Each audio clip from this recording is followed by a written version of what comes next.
Hello, hello. How's everybody today? Give it Good. a couple more minutes for Alexis and Avery to log in. I'll go ahead and get my screen going and share my notes and pick up where we left off on Monday.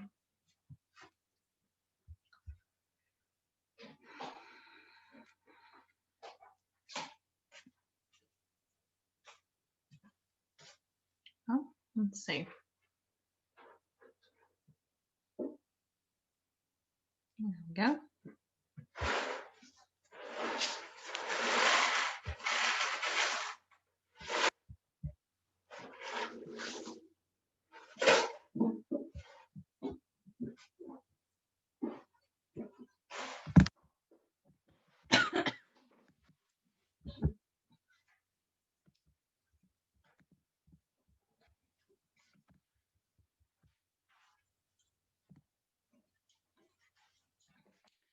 I was going to give them a couple minutes to log in, but we'll go ahead and get out your packets, and we'll kind of start reviewing a little bit about what we've talked about previously, and then we'll look at, I think we only had a tiny little bit of homework, so we'll do that.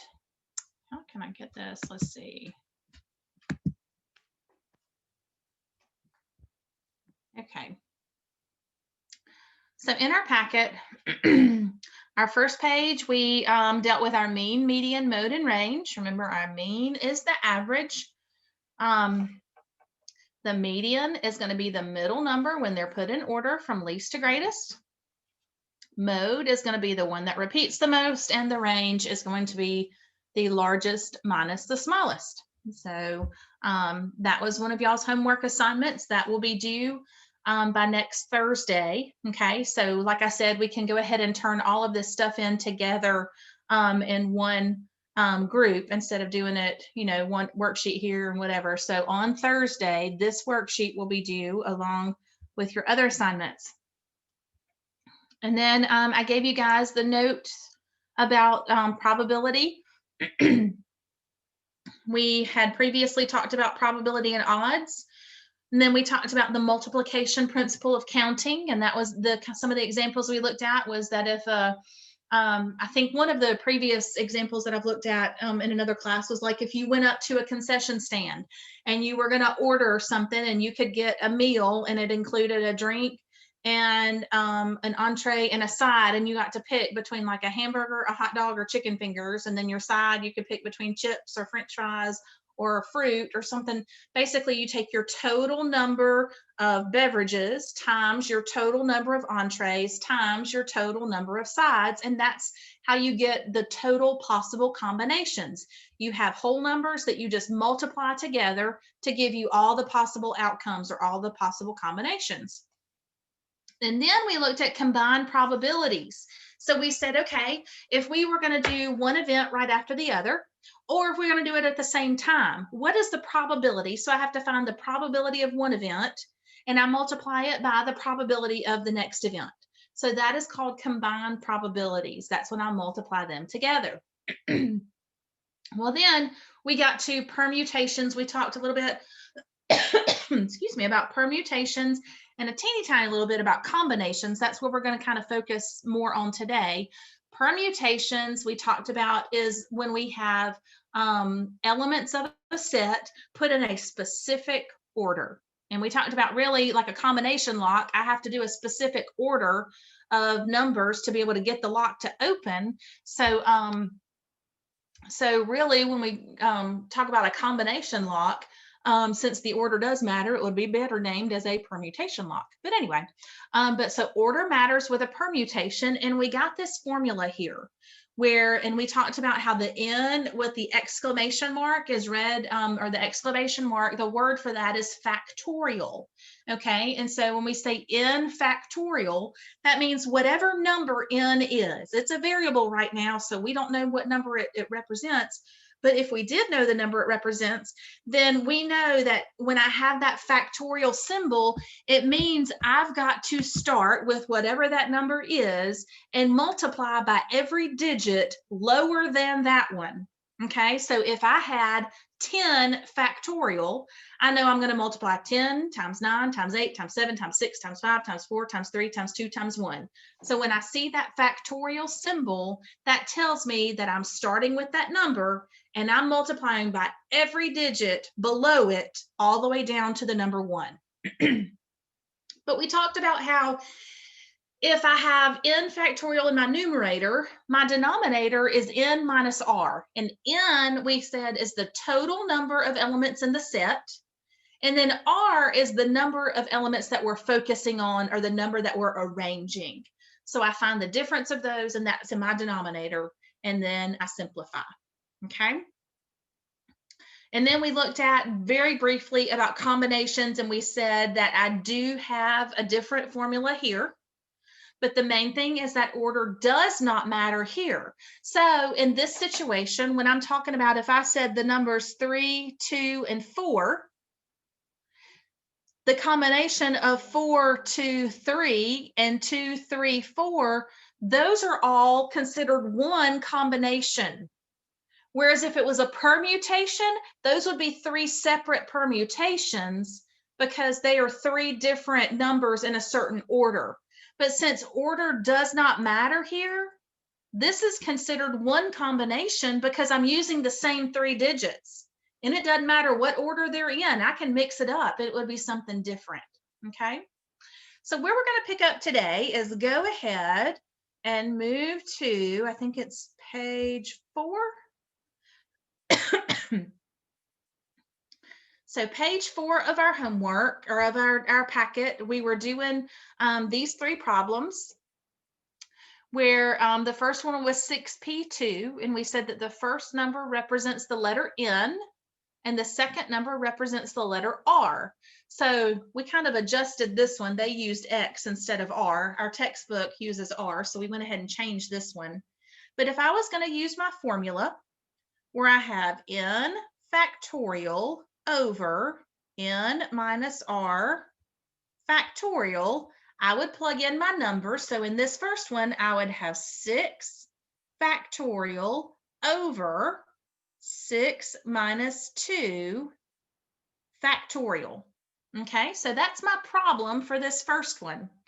I'm going to, let's see, I guess I just need to write smaller. Let me write smaller and fit all this in here. Actually, I'll go ahead and take that line out and that line out. I'm just going to write smaller. So we said I've got N factorial over N minus R factorial. So our numbers, we have 6 factorial over 6 minus 2 factorial. So we have 6 factorial over 4 factorial. Now, this was the point where I said, remember, whatever my number is in the denominator is where I can stop listing numbers in my numerator. So since my denominator is 4 factorial, that means my numerator I'm going to list as 6 times 5 times 4 factorial. As soon as I get to the number that matches my denominator, I stop, because I know that 4 factorial cancels out with 4 factorial, because 4 factorial is the same as 4 times 3 times 2 times 1. So if I have 4 factorial over 4 factorial, 4 times 3 times 2 times 1, I can see that basically I've got 4 times 3 is 12, 12 times 2 is 24, 24 times 1 is 24. So I've got 24 over 24. That simplifies as 1. So there's no need to go through all that work of writing out every single number. Once I see that 4 factorial and 4 factorial, I know they're going to cancel, so I can go ahead and stop there. So I have canceled them out, and I find that 6 times 5 is 30, and 30 over 1 is still 30, so my answer is 30. So a permutation, my 6p2 is equal to 30. Did you get that? Did you do this problem, and is that what you got? Awesome. Good job. Let's go ahead and look at the next one. I have 5p2.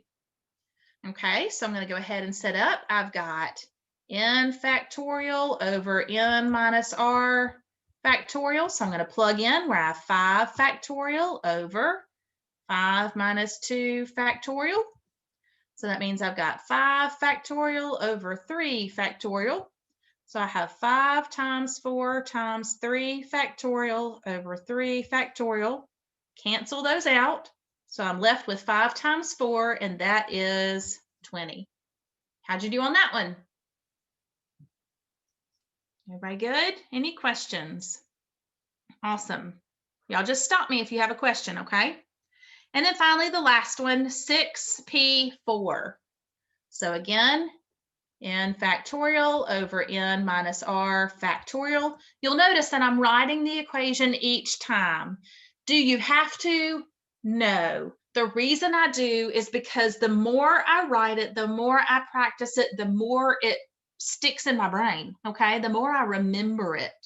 And so that's why I always like to, anytime I'm working with equations, I always like to start out with my blank equation.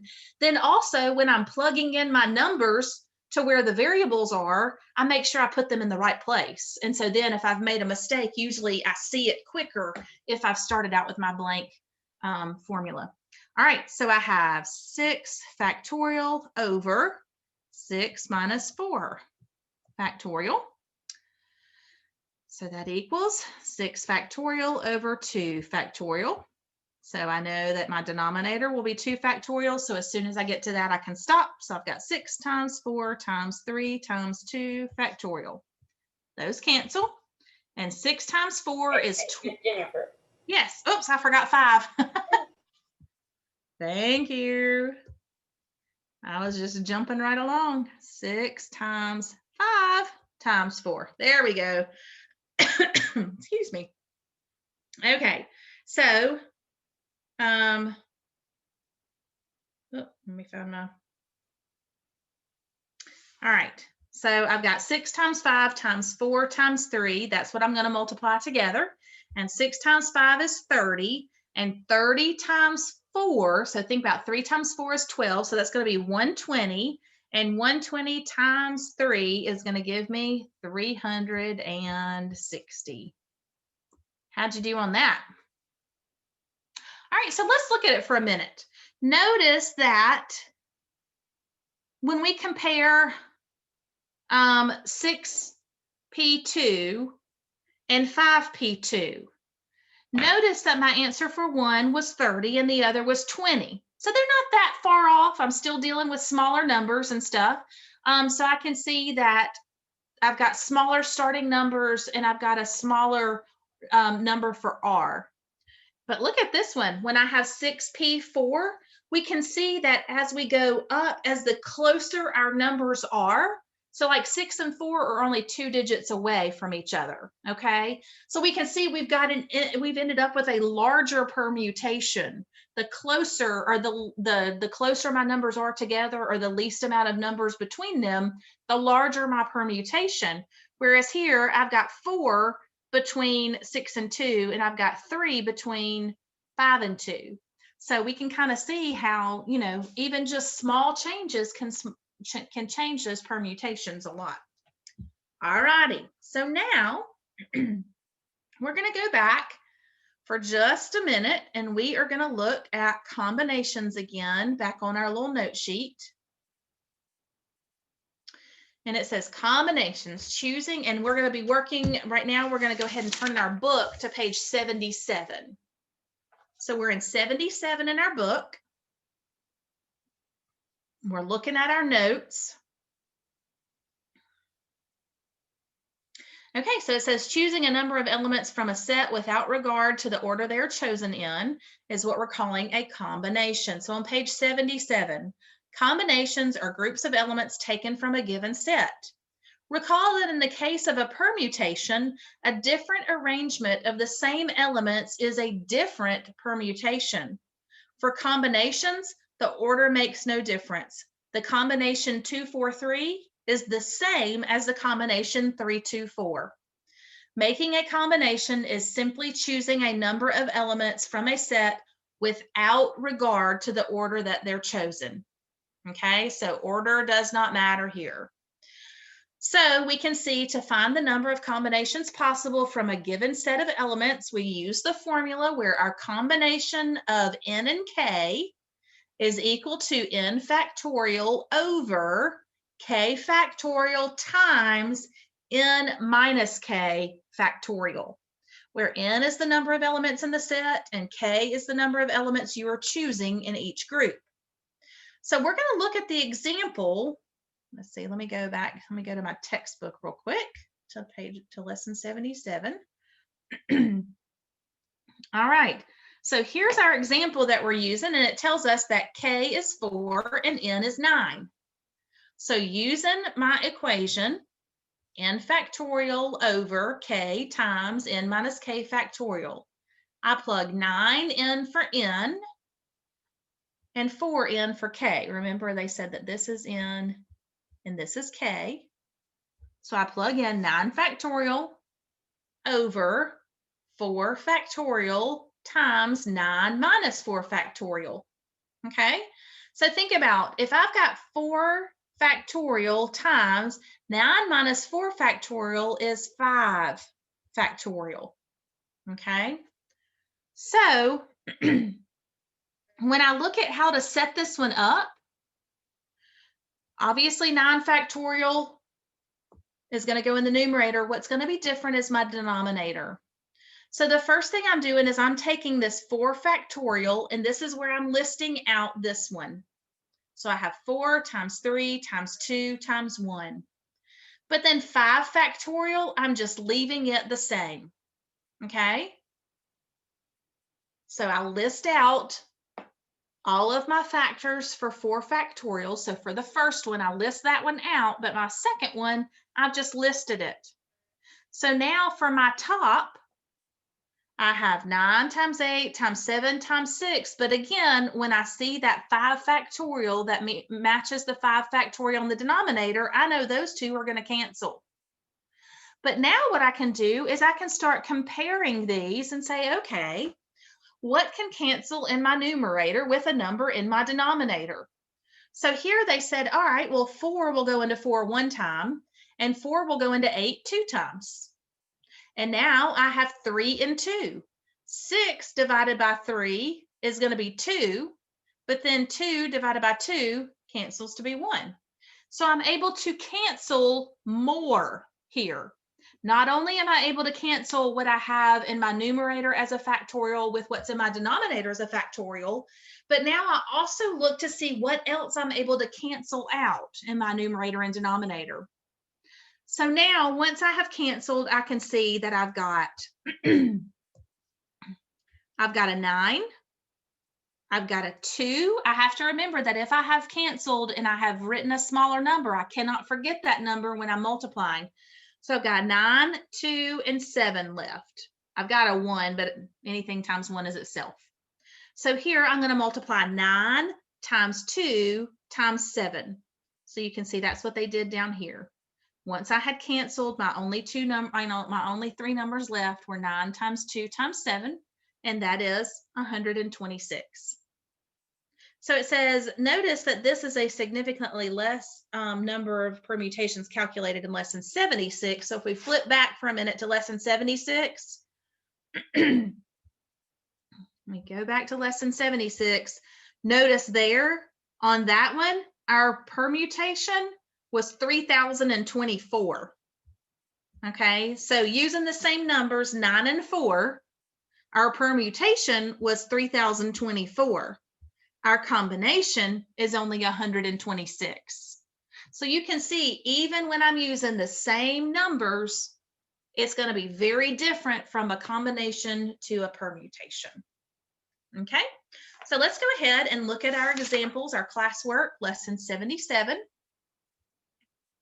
How many different ways are there for Andy to choose 3 of the 6 colors of wire?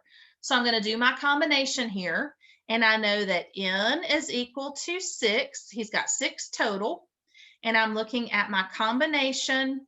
My numbers of items, K, will be 3. So that means I'm going to set this up where I have my combination of 6 and 3 is equal to n factorial over n minus k. Whoop, I forgot my k.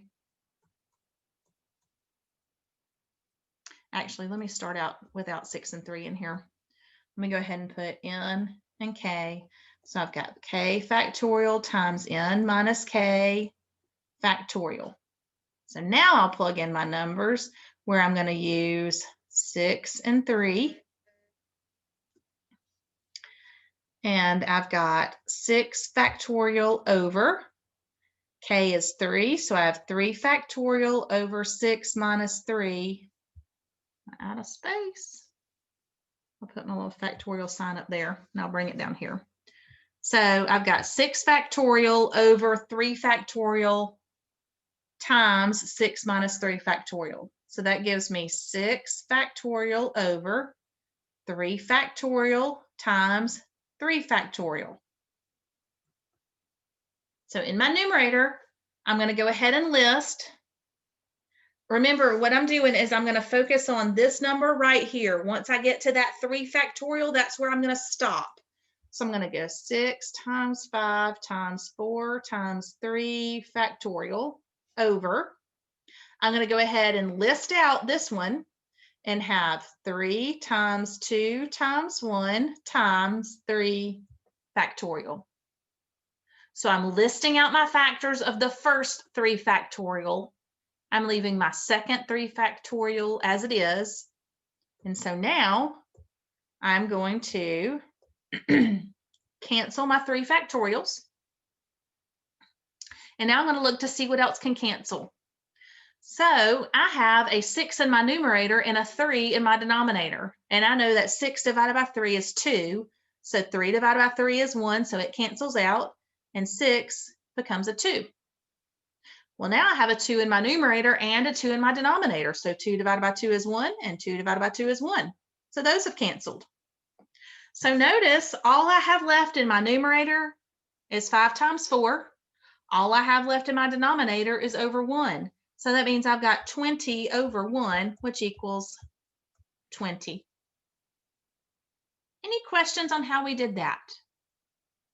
I just look to see what number is n, which number is k, put it in my formula, and then when I am working through my problem, in my denominator, my first factorial, I'm going to factor out in the denominator. My second factorial is going to stay as that factorial. That's what I know to end with in my numerator so it can cancel out. So let's go ahead and do the second one. Andy has 11 sizes of wire. How many different ways are there for Andy to choose 2 sizes? So we know that n is equal to 11 and k equals 2. So if we have combination of n, k equals n factorial over k factorial times n minus k factorial. This time I'm doing my combination of 11 and 2. So I have 11 factorial over 2 factorial times 11 minus 2 factorial. So that means I've got 11 factorial over 2 factorial times 9 factorial. Okay, so now what I'm going to do is I need to look at my denominator, and I know that I'm going to list out in my denominator my 2 factorial, and I'm going to keep my 9 factorial the same. So in my denominator, all I have is 2 times 1, that's for my 2 factorial, times 9 factorial. So now in my numerator, I know that I can stop once I get to 9 factorial. So I'm going to have 11 times 10 times 9 factorial. So I didn't have to list out nearly as many this time. So now I get to cancel. My 9 factorials will cancel. I have a 2. I should have, instead of doing that X, let me fix that and just put a dot. Make it yellow. There we go. So now in my numerator, I have 11 times 10 left. In my denominator, I have 2 times 1. Well, I know that 10 and 2 are divisible, that 10 is divisible by 2. So 10 divided by 2 is 5.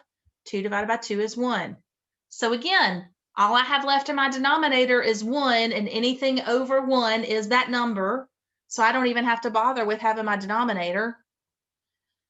And so in my numerator, I have left an 11 and a 5. And 11 times 5 is 55. So that would be 55 over 1, which is the same as just 55. Any questions on that?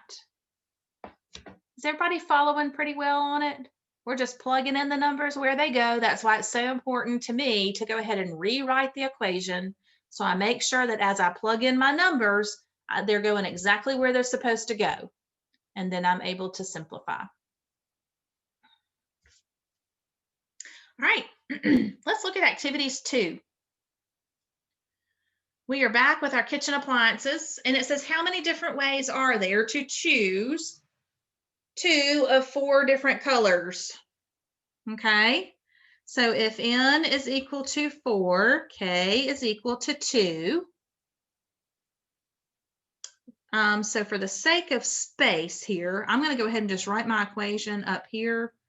That C of n k is equal to n factorial over k factorial times n minus k factorial. So that way I can have it to look back at without having to write it each time because I don't have much space in here. So I'll go ahead and write this as C time, or C, the combination of 4 and 2 equals 4 factorial over 2 factorial times 4 minus 2 factorial. So I'm going to be left with 4 factorial over 2 factorial times 4 minus 2 is 2 factorial. All right, so in my denominator, I know I'm going to have 2 times 1 and then times 2 factorial. So now in my numerator, I'm going to go 4 times 3 times 2 factorial. I'm able to cancel those 2's. Now I have a 4 in my numerator and a 2 in the denominator. I know that they're both divisible by 2, so 2 divided by 2 is 1, 4 divided by 2 is 2. Now everything in my denominator is just a 1, and I've got 2 times 3 is 6. So combination of 4 and 2 is 6. Any questions on that? Let's look at the next one. Okay, we've got our appliances, and it says we got the blender, toaster, mixer, coffee maker, food processor on the counter. How many different combinations of 2 appliances can be plugged into a pair of outlets? Okay, so what we're thinking about here is our total number of appliances in is going to be, I've got blender, toaster, mixer, coffee maker, food processor. So there's 1, 2, 3, 4, 5. And we've got to, it says, how many combinations of 2 appliances? So I've got C, the combination of 5, 2. I want you to go ahead and set up your equation, plug it in, and solve using 5 and 2.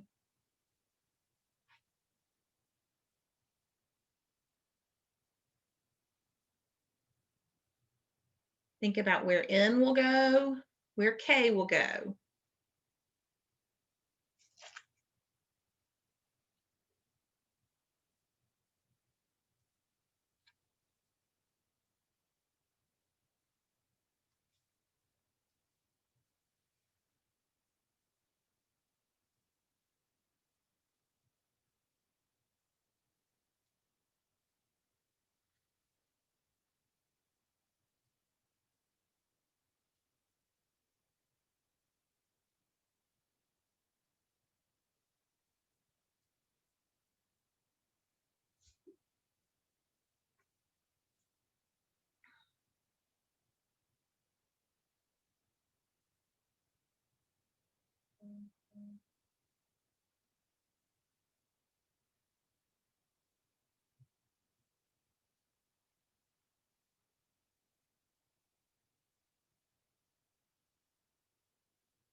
All right, let's go ahead and take a look at this. So if we've got 5 is in and k is 2, then I'm going to have 5 factorial over 2 factorial times 5 minus 2 factorial. So I've got 5 factorial over 2 factorial times 3 factorial. So in my denominator, I'm going to have 2 times 1 times 3 factorial. In my numerator, I'll have 5 times 4 times 3 factorial. Cancel those out. I have a 2 in my denominator, a 4 in my numerator. I know those can cancel, so 2 divided by 2 is 1, 4 divided by 2 is 2. I'm left with a 5 and a 2, so I'll multiply those together, and 5 times 2 is 10. Awesome. Okay, now let's look at the last one. It says a slow cooker, a slow cooker is added to the kitchen above. How many different combinations of 2 of the 6 appliances can be plugged into a pair of outlets? So go ahead and work that one. Now our N is a 6 instead of a 5. So go ahead and work that one. N is now 6 instead of 5.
All right, when we start listing them out, we have 6 factorial over 2 times, over 2 factorial times 6 minus 2 factorial.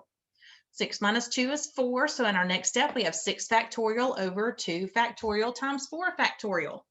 I start listing them out. I have 2 times 1 in my denominator times 4 factorial. So that means when I list out my numerator, I can stop at 4 factorial. So I have 6 times 5 times 4 factorial.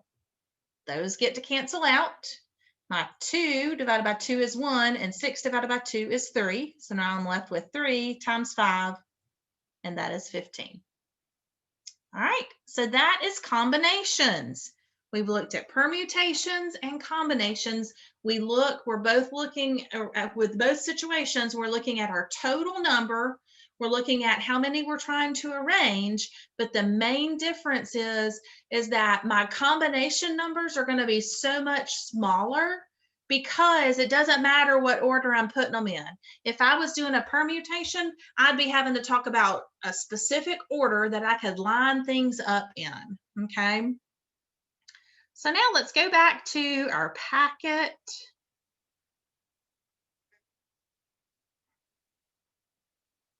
And I'm going to look back on page 4.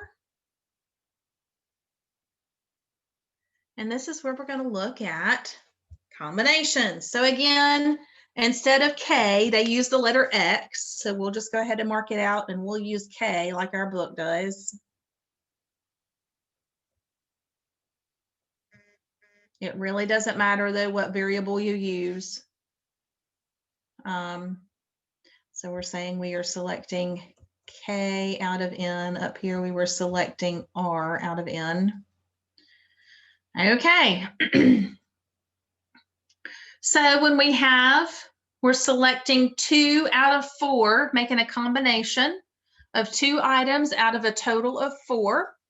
You can see that we started out with 4 factorial in the numerator over 2 factorial times 4 minus 2 factorial. So we have 4 factorial over 2 factorial times 2 factorial. So one of the things notice here, they did 24 over 4. Where they got that from is if they would have listed out 4, let me go ahead and do 2 times 1 times 2 factorial. And then they had 4 times 3 times 2 factorial. Those cancel. And actually, I'm sorry, I don't want to do the factorials. Hold on a second. Oop, let me just do this. There we go. 4 times 3 times 2 times 1 and 2 times 1. Okay. So what they did is they said, okay, I've got 4 times 3 is 12. 12 times 2 is 24. 24 times 1 is 24. Over 2 times 1 is 2. Times 2 is oh,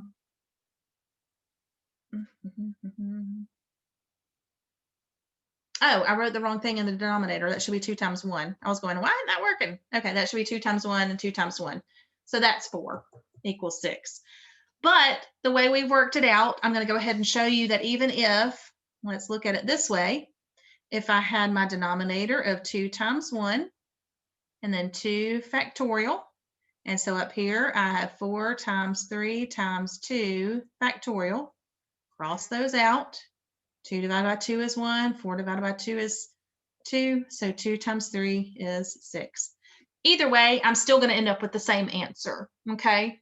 Just by stopping at whatever the factorial is in the denominator, having that in the numerator, it just is a shorter process. We just don't have quite as much to write, okay? So it's just a shorter process.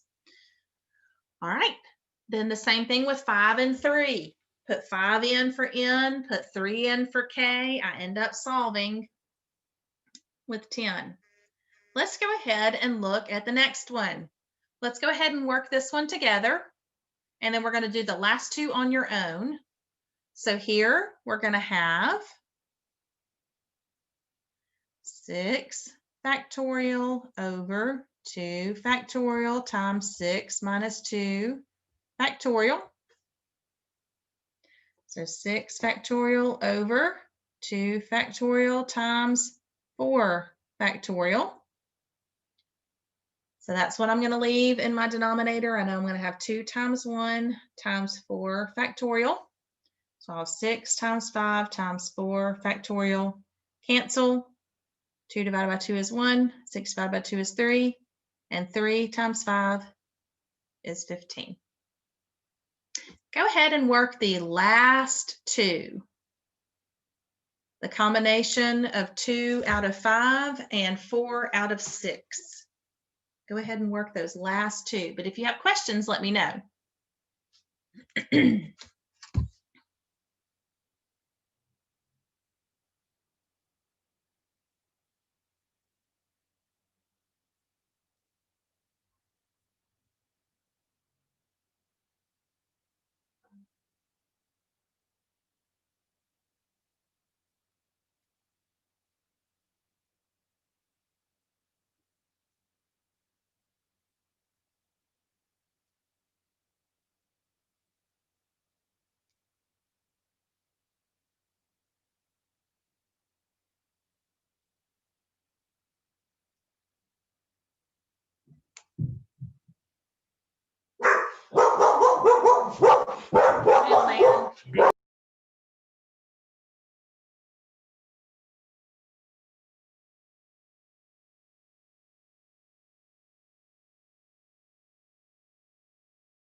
All right, let's go ahead and take a look at these. So you can see the first one, we had the combination of 2 out of 5. So we had 5 factorial over 2 factorial times 5 minus 2 factorial. 5 minus 2 is 3, so we had 3 factorial. So when we canceled everything out, we ended up with a total of 10.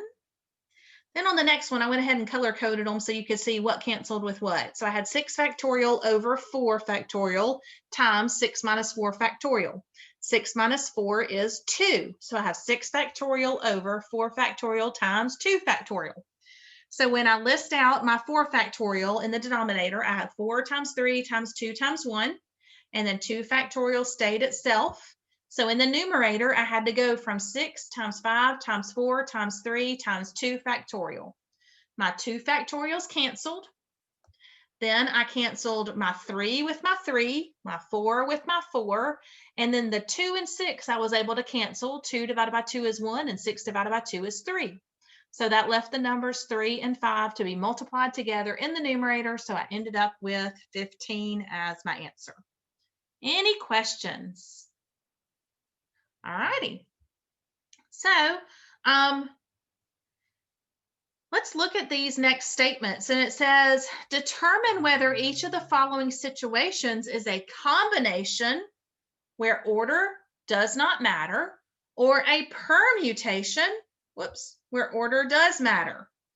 Okay.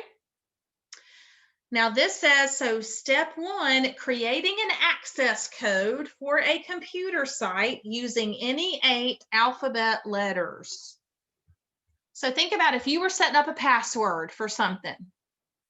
Does the order matter for a password? Yeah, my order matters, doesn't it? So if order matters, it's going to be a permutation. Okay. Number 2, determining how many different ways you can elect a chairman and a co-chairman if you have 10 people to choose from. So if you're choosing, does order matter here? It doesn't really, order is not necessarily matter. We've just got 10 people to choose from, and we're looking at all the combinations, all the different ways that I could put these people together. So that would be a combination. Voting to allow 10 new members to join a club when there are 25 that would like to join. Okay, so in this situation, does order matter? Or are we just picking 10 of the 25? We're just picking 10 of the 25. Now, if we wanted to put them in order, like we wanted to have a first place, a second place, a third place, or, if we wanted it to be in a specific order, that would mean order would matter. But for right now, when we're just picking 10 of the 25, it's just a combination because the order doesn't matter. All right, finding different ways to arrange a lineup for batters on a baseball team. Now, probably, unless you've played baseball or maybe softball or have some familiarity with it, typically when I do a lineup of batters, my first batter in my lineup is the best. They're my best hitter. And second in the lineup is the second best. So in this particular situation, I'm wanting my best, then my second best, my third best, and on down, okay? So does order matter when I'm doing that? Order does matter there, so that would be a permutation. And number 5, choosing 3 toppings for a pizza if there are 9 choices. Does it matter when I call and order from Domino's if I say I want pepperoni and sausage and mushrooms, or I want mushrooms, sausage, and pepperoni, or sausage, mushrooms, then pepperoni? My order doesn't matter there, does it? It just matters that I say if I tell them all 3. So that is going to be a combination. So do you see how we can kind of be able to figure out, basically the test is, does it matter what order it goes in? Okay. So we have worksheet page 5 here.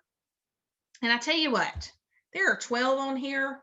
We are only going to do half of those as homework. You don't have to do all 12. Let's pick out 1, 2, 3, 4, 5, 6. Let's just do the first 6. Okay. We will have the first 6 as homework. So this is homework. And today is 1:14. Okay, so this will be homework, the first 6, and you'll notice that I've already labeled these as permutations and combinations to help you know which is which. Okay, so think about which formula do you use for a permutation, which formula do you use for a combination, and that's what you'll be doing with these. You're looking to see what is your total number, what is the number that you're trying to arrange. But like I said, I've already told you that numbers 2 and 4 are going to be combinations. So that's where my order doesn't matter, and the others will be permutations. Okay, so that's the first part of homework. It is 1:30, so it is time for a break. Let's go ahead and take a 5-minute break, and then we will come back.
All righty, we'll get ready and come on back. We're going to start on lesson 78 on page 171 in our book. 171, lesson 78. And this is called mutually exclusive events. So it says on page 171 in the box, it says mutually exclusive events are events that cannot happen at the same time, such as landing on both a 4 and a 5. So if you were rolling a die and you rolled it, it can only land on one number at a time. It couldn't land on a 4 and a 5 at the same time. So it says the probability of one of two mutually exclusive events, X and Y, occurring is given by the formula, this right here, where it says P is probability, X, this symbol here we call union. Okay, so X union Y is equal to the probability of X plus the probability of Y, where it says P of X union Y, it says here that it means the probability of X or Y occurring. Okay, so this symbol, this right here is read as the probability of X or Y occurring. Okay, and the way that we calculate it is the probability of X plus the probability of Y. Now, earlier, like when we talked about combined probabilities, remember we multiplied them together. Now, when we look at mutually exclusive events, we're going to add them together. So even though we've got two fractions that are representing probability, instead of multiplying together, we're going to add. Okay, so this example says, after rolling 5 dice in a game, you have 2 4s and 2 5s and 1 die to roll again. What is the probability that you will roll a 4 or a 5 on your next roll? So they've said, okay, the probability of rolling a 4 or a 5. So the probability of rolling a 4 is 1 out of 6. The probability of rolling a 5 is 1 out of 6. And 1 out of 6 plus 1 out of 6 equals 2 6. Well, 2 6 as a fraction can be reduced to 1/3. Okay, so when I look at what are the chances of these two things happening, I take the probability of one and add the probability of the second. Okay, now if we look at the next thing, it says if the two events can happen at the same time, such as a 7th grader being a girl, okay, we can have a 7th grader that's a girl. It's not an either or kind of thing. The events are not mutually exclusive, okay?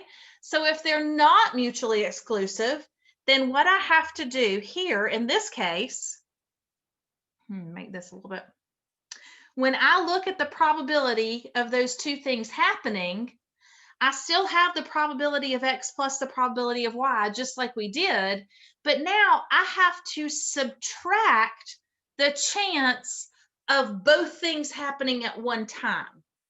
Okay, so where it says the probability, this is my upside down looking U symbol is called intersection.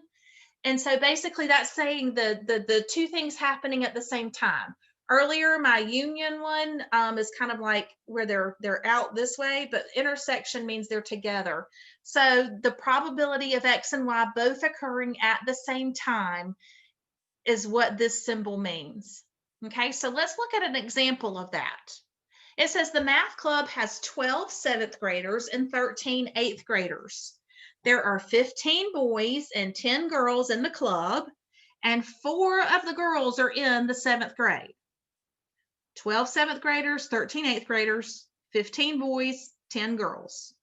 Okay, so if we look at that, we can see that all together we've got 25. Okay, so we can see that our total is 25. If all 25 students are entered into a random drawing, what is the probability that the winner will be in the 7th grade or a girl? So that means I'm having to look at my probability, and I'm going to have to subtract out the number of 7th grade girls. I have to subtract out the number of people that fit both criteria. Okay? So when I say, hey, 12 out of the 25 are 7th graders. Okay? 10 of the 25 are girls. But 4 of them are 7th grade girls, so that's what I have to take away. So I have the probability of 7th grade, the probability of being a girl, but then I've got to take away the probability of a 7th grade girl. So I have 12 out of 25 would be my probability of a 7th grader, plus 10 out of 25, the probability of it being a girl, but then I have to subtract 4 out of 25 because there are 4 7th grade girls. My denominators are all 25. So 12 plus 10 is 22, and 22 minus 4 is 18. So 18, my probability is 18 out of 25. Okay. Let's look at our classwork on this. It says Andy has red, white, black, green, orange, and brown wire in his truck. What is probability that the color chosen at random will be white? And I'll go ahead and tell you that this example right here is not encompassing everything that we've just talked about. We're breaking it down step by step, okay? So the probability of it being white, how many total wires does he have? He's got red, white, black, green, orange, and brown. So that's 1, 2, 3, 4, 5, 6.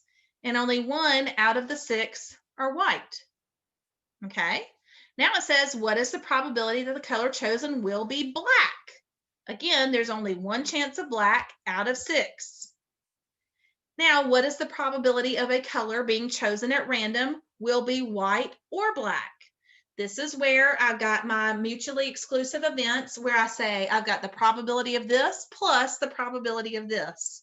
So 1/6 plus 1/6 is equal to 2/6, which equals 1/3. So this is the probability of white. This is the probability of black. And this is the probability of white or black. Okay, so all we did was say the probability of one plus the probability of the other is the probability of either of them happening. Now let's go ahead and look at activities 2. All right, a school band has 40 woodwind players, 50 brass players, and 10 percussion players.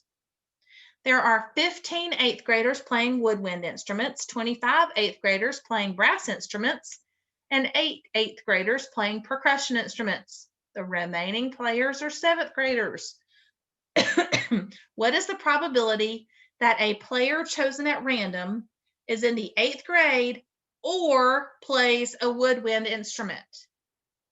So this is going to be one of those where I have to find the probability of 8th grade, the probability of a woodwind, and then I've got to subtract out 8th graders who play woodwind. Okay? So I'm looking here, 8th grade, woodwind, but I've got to take out. So I need to find the probability of 8th graders plus the probability of a woodwind minus the probability of an 8th grader that plays a woodwind. Okay, so let's first look at the probability of an 8th grader. How many 8th graders do I have? Let's look at this. I've got 15 that play woodwind, 25 playing brass, and 8 percussion. So 15 plus 25 is 40, and 40 plus 8 is 48. So now I've got to figure out how many I have total in the band. So notice it says I have 40 woodwind players, 40 brass, and 10 percussion. 40 plus 50 is 90, and 90 plus 10 is 100. So 48 out of 100 are 8th graders. Plus, how many out of 100 are woodwinds? We just found that 40 out of 100 play woodwinds. Now we've got to subtract the 8th graders that play woodwinds. So how many was that? Let me erase where I've kind of written in my problem.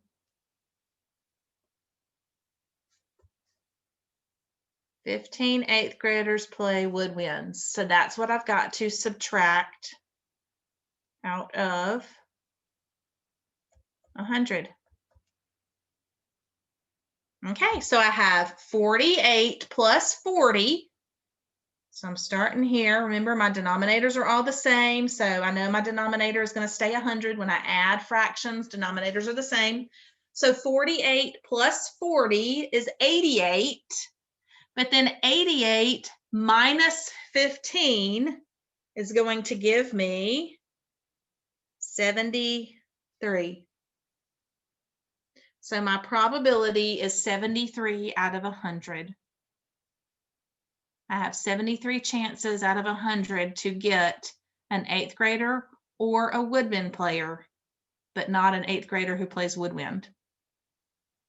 Okay, so I had to set up the probability of an 8th grader, probability of a woodwind, and then subtract out the 8th grade woodwind players. Okay, so now let's go back to our packet. I think I've got a section on that. All righty, so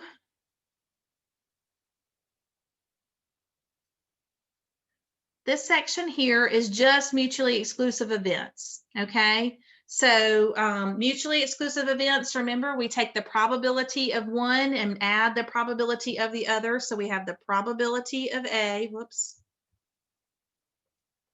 plus, hold on a second.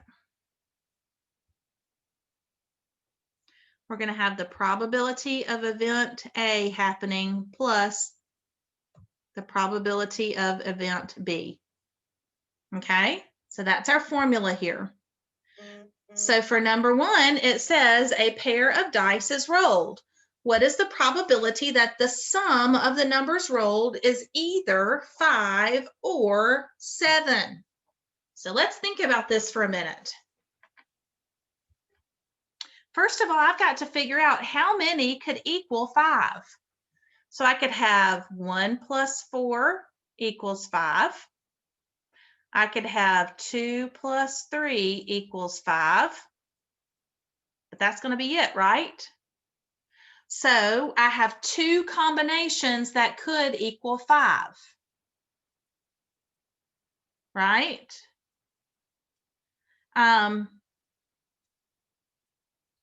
So I have 2 chances out of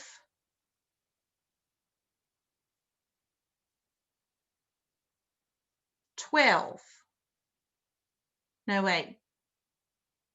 No, it's just 2 chances out of 6, because even though we've got the two die together, let me think about this for a second.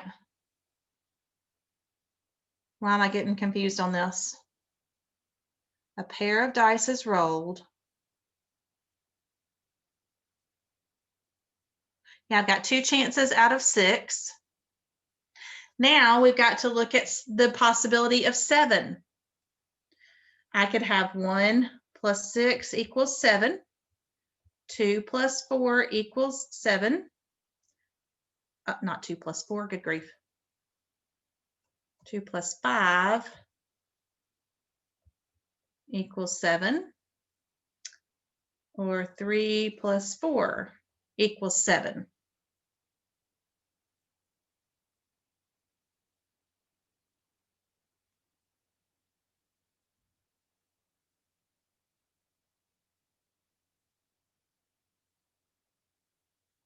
Okay, so one way also to think about this, if I think about with 2 die, that gives me 6 on each die, right? So that's going to be 12 total possibilities of that. Whereas when I look at this right here, I've got 1, 2, 3, 4. So 4 out of 12, notice, is the same as 2 over 6. Okay, so you can look at it one of two ways. Let's go ahead and make it 4 out of 12. Let's go ahead and make it as 12 total possibilities, and 4 of those would work as a possibility. So we'll go ahead and make this right here. Our first one is 4 out of 12. And then we'll go ahead and keep this one. So we've got 1, 2, 3, 4, 5, 6 out of 12 possibilities here. So then that way we keep our denominators the same. So 4 out of 12 plus 6 out of 12 is going to give me 10 out of 12. And I would reduce that. So both of these are divisible by 2. So that gives me 5 out of 6. Okay. Let's look at the one next to it. A pair of dice is rolled. So again, we know we've got 12 total. What is the probability that the sum of the numbers rolled is either an even number or a multiple of 5? So let's think about even numbers. Okay, we could have a 2 and a 2, which is 4. So the sum even numbers. So we could have a 1 and a 1, and that would be 2. 2 and 2 is 4. We could have a 4 plus 4, which is 8. We could have 6 plus 6, which is 12. But then notice I could have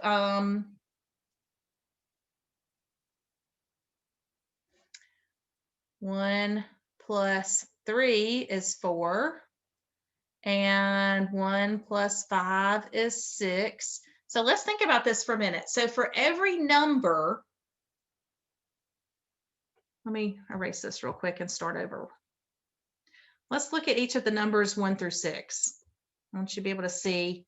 So I could add 1 plus 1 would give me an even, 2 would give me an odd, 3 would give me an even, 4 would give me an odd, 5 would give me an even, 6 would be an odd, and that would be it. So I know that there are 3 possibilities with a 1. With the number 2, I could add 2, 4, or 6. So I've got 3 possibilities with a 2. 3, again, I could have 1, 3, 5. Do you see a pattern going here? With the 4, I could have 2, 4, 6. So basically with each number, I have a possibility of 3. Okay, so if there's 3 possibilities for each number and there's 6 numbers, that means that there are 18 combinations there. Okay, so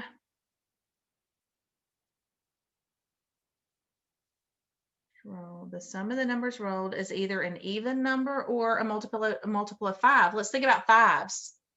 Really, my only multiples of 5 would be 5 and 10. Let's think. Hold on a second, because 1 and 6, 2 and 6, 3 and 6, 4 and 6. So I could have 4 plus 6 is 10. I could have 5 plus 5. And that's going to be it. So I only have 2 out of the 12.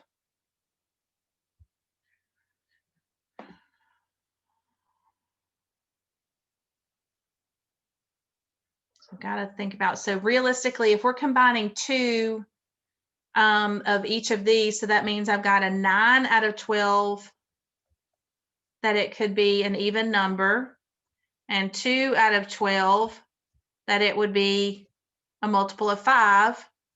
So out of 12, I have 11 out of 12 possibilities. So there's a really good chance I can get those.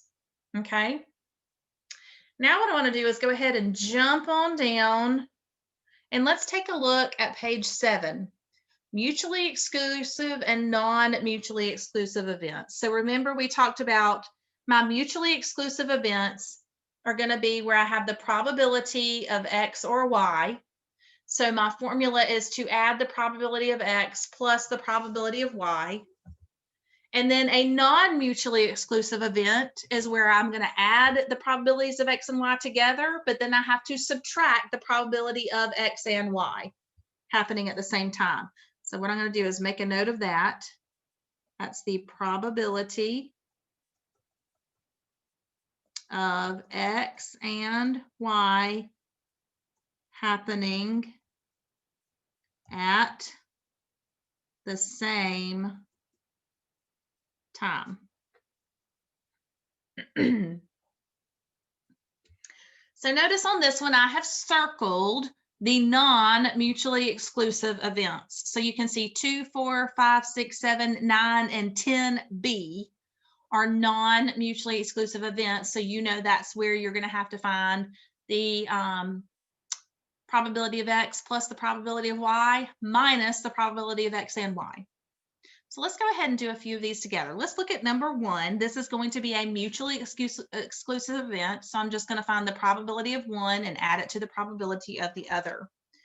So it says find the probability of choosing a penny or a dime from 4 pennies, 3 nickels, and 6 dimes. All right, so let's think about the probability of a dime. How many total coins do I have? I've got 4 pennies, 3 nickels, 6 dimes. So I've got 13 total coins, right? So I know that my denominator is going to be 13.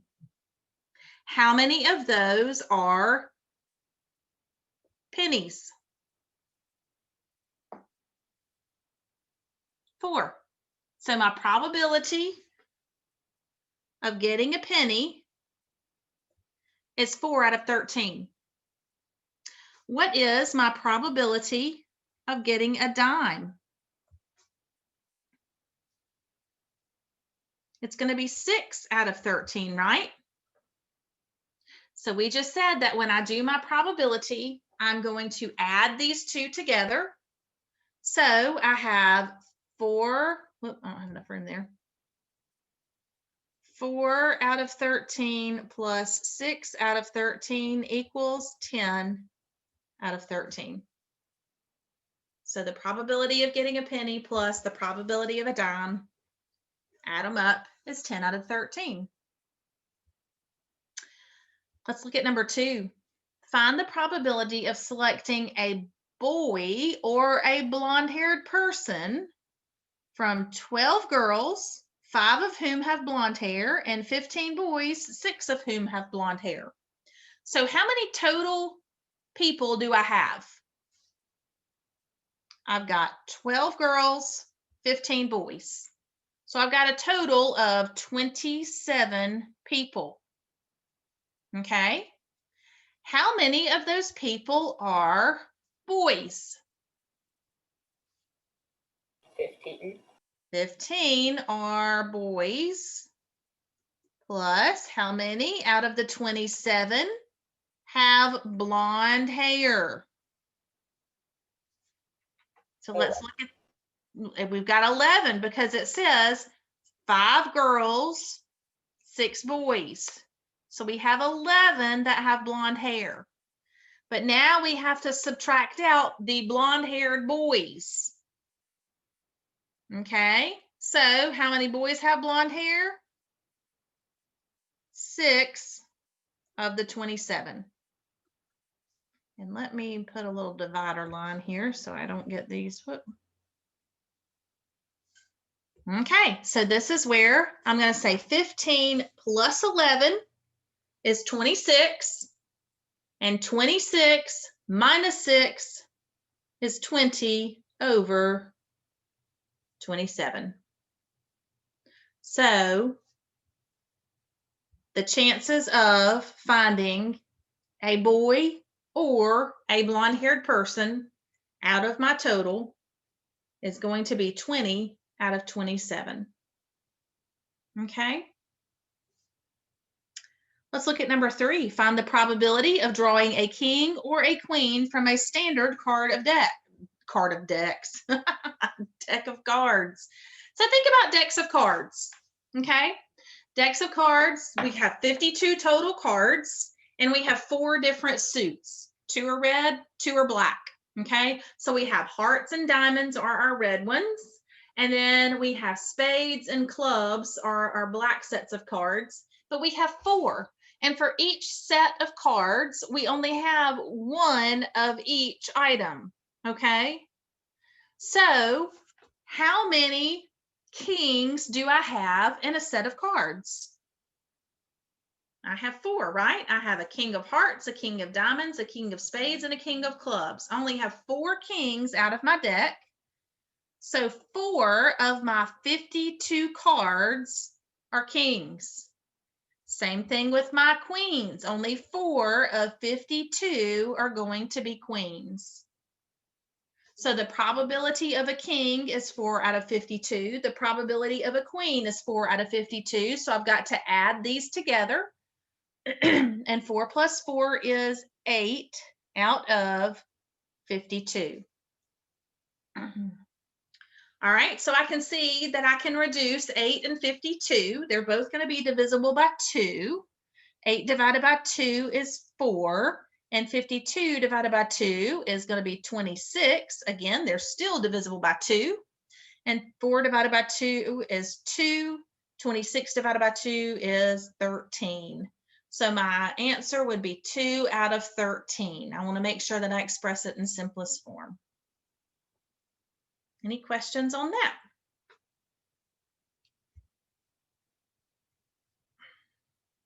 All righty, number 4. The probability for a driver's license applicant to pass the road test the first time is 5 out of 6. The probability of passing the written driver's test on the first attempt is 9 out of 10. The probability of passing both tests the first time is 4 out of 5. Are the events mutually exclusive, and what is the probability of passing either test on the first attempt? All right, so let's think about this for a minute. So think about whenever you get your license. So it says the probability for the road test, that's typically when you're 16 years old in Alabama. The written test is what you take when you are 15. So if you take one test when you're 15 and one test when you're 16, it's not taking them at the same time, right? Now, I guess some people, I don't know that you could take the written test. I think you've got to, after you've done the written test, you have to drive for so long before you can actually take your driver's test. I don't think you can wait till you're 16 and get both at the same time. So they are not, they're not mutually exclusive events. You could do the written test when you're 15 and pass it the first time. And then when you do the driving test, the road test, you could pass it the first time as well. So these are not mutually exclusive events. So knowing that they are not mutually exclusive events, we know that this is the formula that we're working with right here. We've got to take the probability of X plus the probability of Y and subtract the probability of X and Y. So let's take a look at that. So the probability of passing the road test the first time is 5 out of 6. The probability of passing the written test on the first time is 9 out of 10. So I know I've got to add those two together. The probability of passing both tests the first time is 4 out of 5. So I know that's what I've got to subtract. The probability of one plus the probability of the second minus the probability of both together. Now, notice what is up with our denominators. I don't have common denominators, do I? So remember, to be able to add or subtract fractions, I have to have common denominators. So I've got to think of what number with 6, 10, and 5, I've got to think about what is the smallest common denominator. So what I'm going to think about is basically, I know that it's got to be a multiple of 10, okay? So really, I can go 10, 20, 30. 30 is going to be my smallest multiple of 10 that is divisible by both 6 and 5. And I know that 6 times 5 is 30. So my common denominator will be 30 for each of these. So I'm going to go ahead and do that. Now I've got to think about to get from 6. If I've got 5, 6, then I need to go to a denominator of 30. I have to multiply 6 times 5 to get to 30. If I multiply 6 times 5, I have to multiply the numerator times 5 as well. So my new numerator is 25. Now for my denominator of 10, to get from 10 to 30, I have to multiply by 3. But if I multiply the denominator, I have to multiply the numerator. So my new numerator for this one is 27. My last one, my denominator is 5. To get to a denominator of 30, I have to multiply by 6. That means I also have to multiply my numerator by 6, and 4 times 6 is 24. So I'm going to put that there. All righty. So now I have got 25 over 30 plus 27 over 30 minus 24 over 30. Okay. So 25 plus 27 is going to give me 52. And 52 minus 24, excuse me, 25 plus 27 we said was 52, right? And then 52 minus 24 is going to give me 52 minus 24. I've got a 12 and a 3. That's going to be 18 out of 30. Now I've got to reduce that. 8 divided by 2 is 9. 30 divided by 2 is 15. Both of those are divisible by 3. So 9 divided by 3 is 3. 15 divided by 3 is 5. So 3/5. Any questions on that?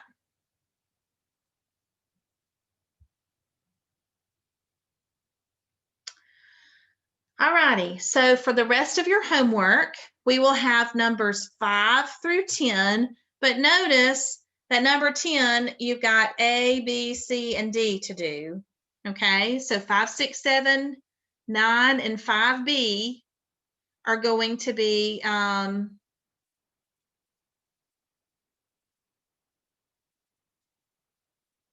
actually, let's just do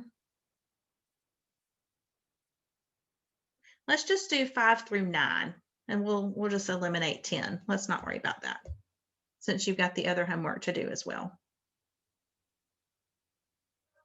This will be homework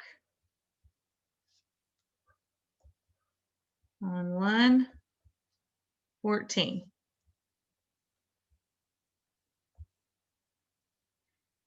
Okay, so far we have got, what is that, page 5 in our packet, numbers 1 through 6. And then we've got page 7, 5 through 9. Let's go ahead and look at page, we won't even worry about page 6. We did plenty of the mutually exclusive. I just want you to do the non-mutually exclusive on page 7. Then we'll have one mutually exclusive as number 8. All right, so let me think about this for a minute. So our next section is independent and dependent events, but I think I want to save that for Thursday. It's awfully early. Well, I guess 15 minutes early.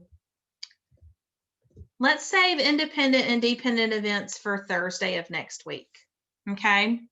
So what we will do is next Thursday will be the day that we're back at the co-op. We don't have class on Monday for Martin Luther King Day. Okay. So we will not meet in class nor on Zoom on Monday. So I won't see you guys until next Thursday. All right.